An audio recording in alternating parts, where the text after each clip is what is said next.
and then I think we can jump into some of the things that actually work.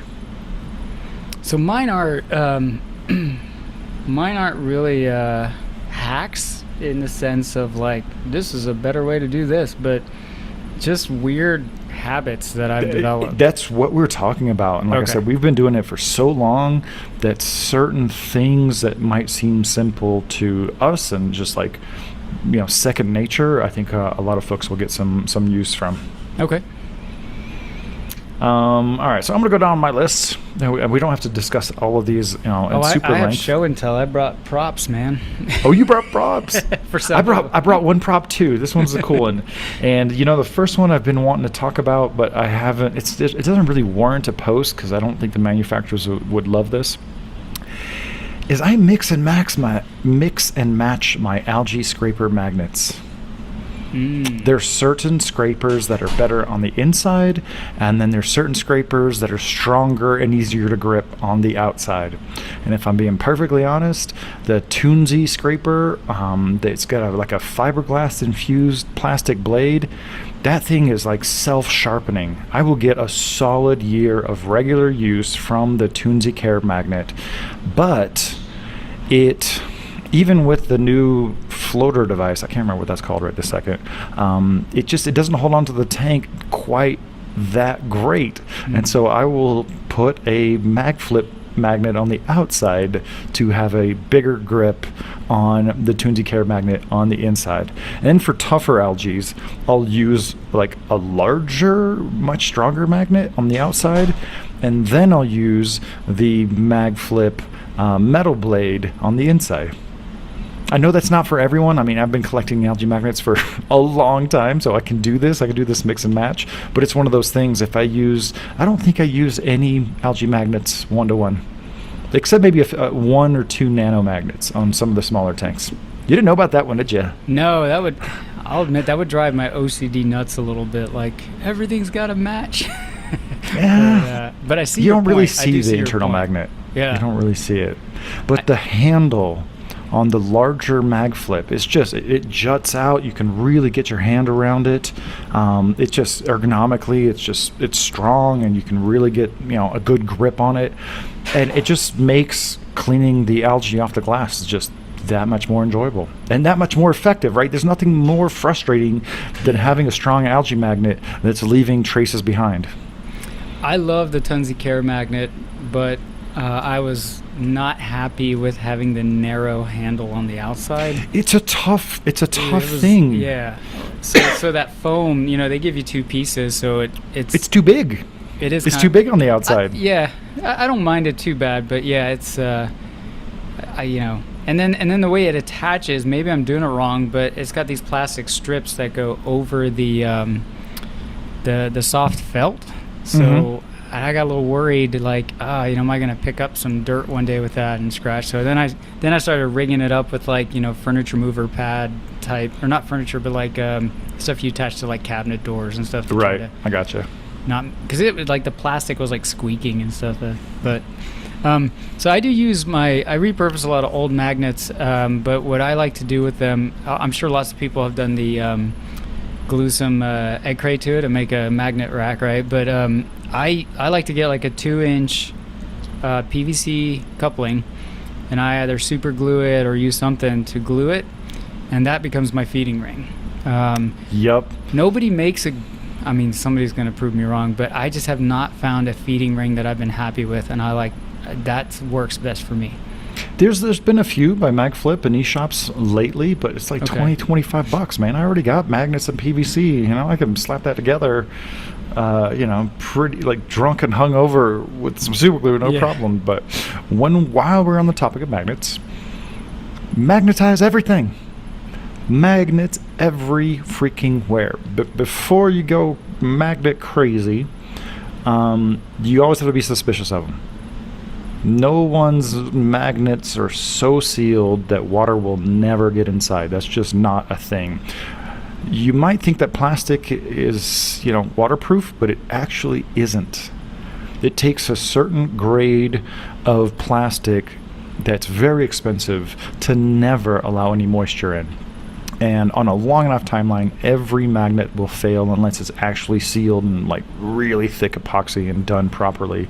But that caveat aside, glue corals straight onto your magnet. I got a bunch of corals that have been floating around on magnets for a really long time. I got coral colonies that have just like lived their entire existence on the some of the stronger magnet mounts by Seiche and Tunzi. And I actually have the first magnet I ever glued a coral to. This was like my second coral frag. Obviously, it didn't live. My acropora frag. This is before fragging was a word, right? It was just a small, what we would call a small piece. But I mean, when I was like 15, I glued a small table acro to this, and this is like an iron magnet. You can kind of see like a little bit of the redness coming through. But yeah, just there's so much you can do out there with spare magnets, but always make sure that they're not ruptured in any way. It's really fun and it enables some very creative coral placement and just about anything you can think of. I'm glad you mentioned the feeder ring. Yeah, that's I don't know. I don't like the ones that float that are real shallow. Like, you can get like some depth, so yeah. Anyway, so here's one this is like the biggest show and tell, but get a super shallow Rubbermaid, and I'm all about the wet skimming, man, every once in a while. Oh, snap. Well, we got to save some of that for a protein skimmer techniques session of Reef therapy. But tell us, just give us a little intro. What's the thing for? Well, so, the simple, applicable hack is that, when you use epoxy or even if you use like a red slime remover, right, your skimmer's going to go nuts, right? And then it's like, oh, do, some 20% water changes. And I don't know about other people's experience, but like usually I'll do like 20% water changes before I actually get the skimmer to settle down. And what's been way easier is I mix up a batch of salt water and then I just let the skimmer overflow. Like I have like a extension hose that I can attach to the skimmer cup, and this thing can hold, I don't know, what is it, like 12 gallons, and I just let it go to town for a bit. I keep an eye on it, right? Check on it every half hour or so. And if you flood your carpet, it's not my fault, please be mindful if you do this, but and then what you're doing is I feel like you're removing the actual things that are causing the bubbles to foam and, what's the word? Surfactants. Yes, there you go.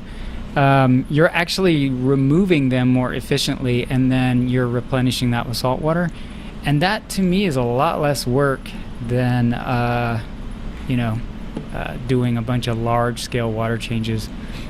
I want to save this for a session just on protein skimmers, but definitely I wish there was a more reliable way to do like a 20% wet skimmed water change. Yeah. Right? People are doing just water change of straight water. Like, oh my God, if you could actually wet skim out 20% of your water and just super like really clean up your water and then replenish that automatically, that would be awesome. But let's save more of that in-depth talk for just a protein skimmer. Yeah, I was going to go there about, that initial solution led me to think, about, if you want to get the most bang for your buck for a small water change, right? Yeah. But yeah, we'll leave it at that, I guess. Well, let me talk about a hack that I came across. This is absolutely in the hack territory. On just a TikTok video, this guy was drilling masonry, bro. And you know what he did beforehand?